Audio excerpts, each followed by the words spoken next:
The debate में आपका स्वागत है। आज हम बात कर रहे हैं ज़ेलियो ई मोबिलिटी लिमिटेड के आईपीओ प्रोस्पेक्टस की। ये कंपनी, जैसा कि हम जानते हैं, इलेक्ट्रिक स्कूटर और रिक्शा बनाती है और अब शेयर बाजार में कदम रख रही है। और हमारे बीच चर्चा का मुद्दा बिल्कुल सीधा है। ज़ेलियो के जो शानदार आंकड़े हमें दिखाए जा रहे हैं, मतलब 3 गुना से ज्यादा की ग्रोथ, क्या वो वाकई भारत की ईवी बाजार में एक मजबूत भविष्य का संकेत है, या फिर ये जो तेजी है ये एक ऐसी कमजोर नींव पर खड़ी है जो जरा से झटके से ढह सकती है? मेरा मानना है कि ज़ेलियो की रणनीति, उसका प्रदर्शन और बाजार में उसकी जो स्थिति है, वो सब उसे भारत के ईवी सेक्टर में एक मजबूत खिलाड़ी के तौर पर स्थापित करते हैं। और मैं ये तर्क दूंगी कि इसकी पूरी कहानी, जो सुनने में बहुत अच्छी लगती है, वो कुछ बहुत बड़ी निर्भरताओं पर टिकी है। और यही निर्भरताएं इसके लंबे भविष्य पर, आप कह सकती हैं, गंभीर सवाल खड़े करती हैं। ठीक है, तो शुरुआत आंकड़ों से ही करते हैं, क्योंकि वो वाकई में बहुत दमदार हैं। जरा सोचिए, वित्तीय वर्ष 2023 में कंपनी का रेवेन्यू करीब 51 करोड़ रुपए था। 2 साल बाद 2025 में ये बढ़कर 172 करोड़ रुपए के पार पहुंच गया। ये कोई छोटी मोटी ग्रोथ नहीं है, ये सीधी सीधी 3 गुनी से भी ज्यादा की छलांग है। ये साफ साफ बताता है कि बाजार में इनके प्रोडक्ट्स की जबरदस्त मांग है। और इससे भी जरूरी बात यह है कि आईपीओ से जो पैसा आएगा उसका इस्तेमाल कैसे होगा। करीब 20 करोड़ रुपए से ये अपना कर्ज चुकाएंगे, जिससे इनकी बैलेंस शीट हल्की होगी, और लगभग 19.5 करोड़ रुपए एक नई मैन्युफैक्चरिंग यूनिट लगाने में जाएंगे, जिससे इनकी प्रोडक्शन क्षमता बढ़ेगी। तो ये भविष्य के लिए एक साफ और सोची समझी रणनीति दिखती है। मैं मानती हूँ कि ये आंकड़े पहली नज़र में बहुत अच्छे लगते हैं, आकर्षक हैं। लेकिन मेरा सवाल ये है कि ये ग्रोथ आ कहाँ से रही है? जब मैंने प्रोस्पेक्टस को गहराई से पढ़ा तो एक बात बिल्कुल साफ नजर आई। ज़ेलियो असल में एक ईवी निर्माता से ज्यादा एक ईवी असेंबलर है। और यहाँ पर जो सबसे बड़ी चौंकाने वाली बात मुझे नजर आती है वो ये है कि 2025 में उनका लगभग 71.5% माल चीन से आया, और वो भी सिर्फ कच्चा माल नहीं, बल्कि पूरी तरह से नॉकडाउन यानी सीकेडी किट्स भी मंगवा रहे हैं। इसका मतलब ये है कि स्कूटर के लगभग सारे पुर्जे बने बनाए चीन से आते हैं और यहाँ सिर्फ उन्हें जोड़ा जाता है। तो सीधी सी बात है कि कंपनी के बिजनेस की चाबी उनके हाथ में नहीं, बल्कि बीजिंग की नीतियों और शंघाई के बंदरगाहों पर निर्भर करती है। ये सिर्फ एक रिस्क नहीं, ये तो उनके पूरे बिजनेस मॉडल का डीएनए है। सच्चाई है एक तरह से।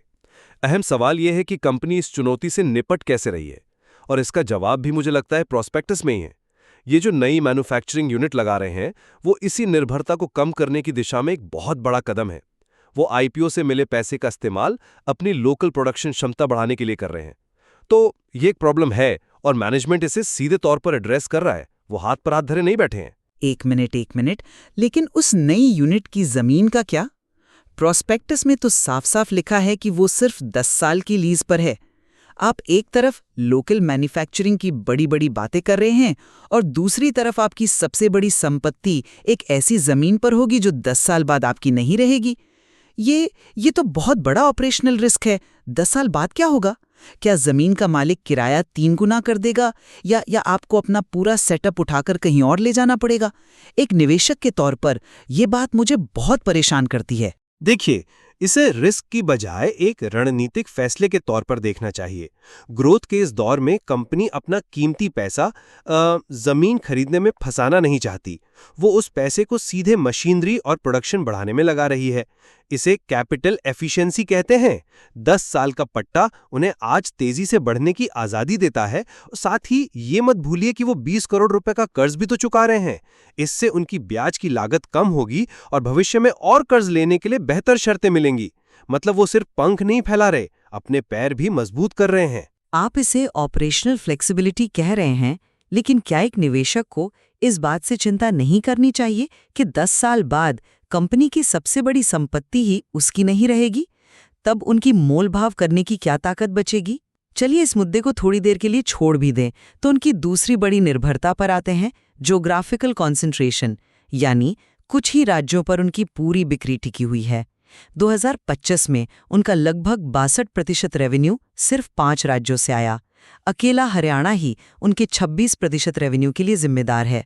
इसका साफ मतलब है कि अगर कल हरियाणा सरकार अपनी ईवी सब्सिडी पॉलिसी बदल दे या वहां कोई बड़ा लोकल कंपेटिटर आ जाए तो जेलियो की बिक्री पर सीधा और बहुत बड़ा असर पड़ेगा।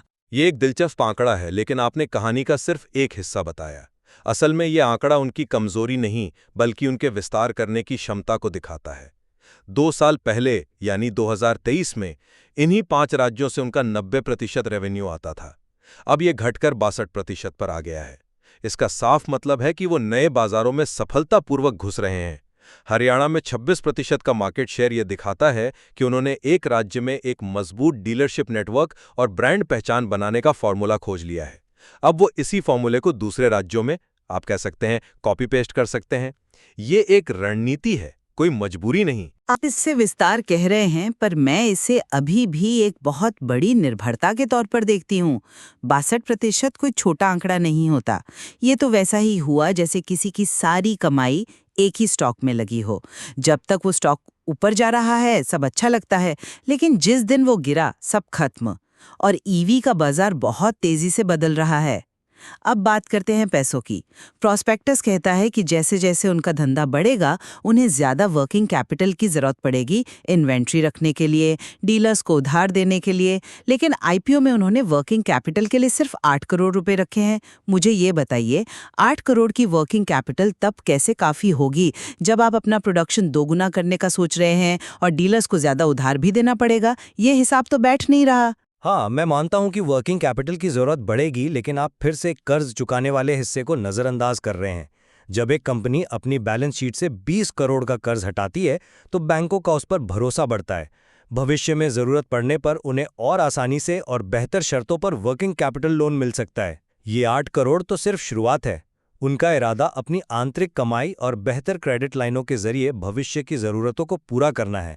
और हमें ये भी नहीं भूलना चाहिए कि वो एक ऐसे माहौल में काम कर रहे हैं जहां सरकार खुद ईवी को बढ़ावा दे रही है। सरकार की फेम जैसी योजनाएं जो सीधे ग्राहकों को सब्सिडी देकर ईवी खरीदने के लिए प्रोत्साहित करती हैं, वो उनके लिए एक मजबूत टेलविंड का काम करती हैं। सरकारी नीतियां हवा का रुख बदल सकती हैं, ये बात सही है, लेकिन वो आपकी नाव के छेदों को बंद नहीं कर सकती। मुझे याद है 2010 के आसपास सोलर इंडस्ट्री में भी ठीक यही हुआ था। कंपनियां चीन से सस्ते पैनल आयात करके तेजी से बढ़ीं, लेकिन जैसे ही सरकार ने एंटी डंपिंग ड्यूटी लगाई, कई कंपनियां रातों रात बैठ गई। क्या जेलियो उसी राह पर तो नहीं चल रही है?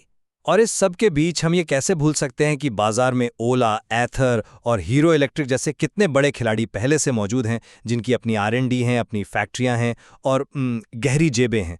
जेलियो इनके सामने कहाँ टिकती है?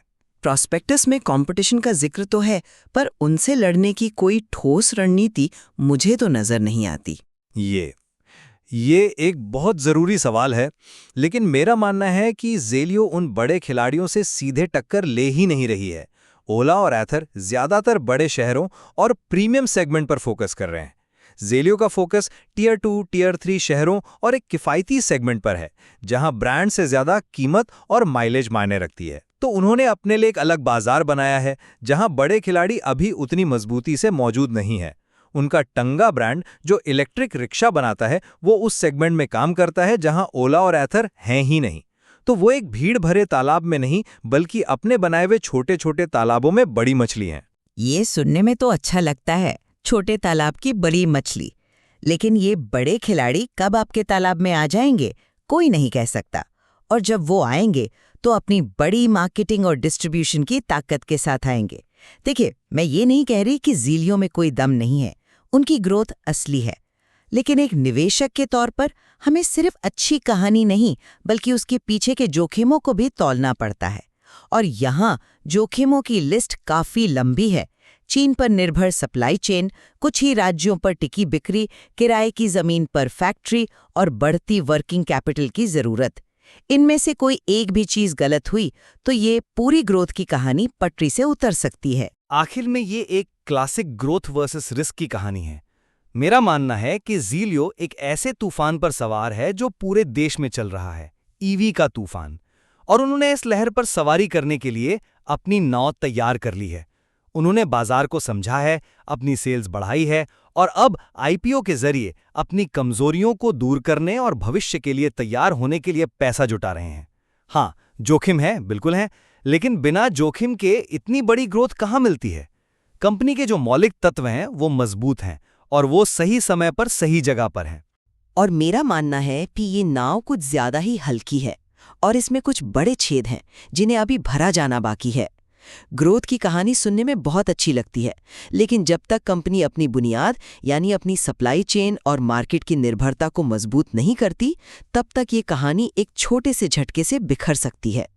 वो एक उच्च विकास वाली कंपनी पर दांव लगा रहे हैं, लेकिन साथ ही एक उच्च निर्भरता वाले व्यापार मॉडल पर भी।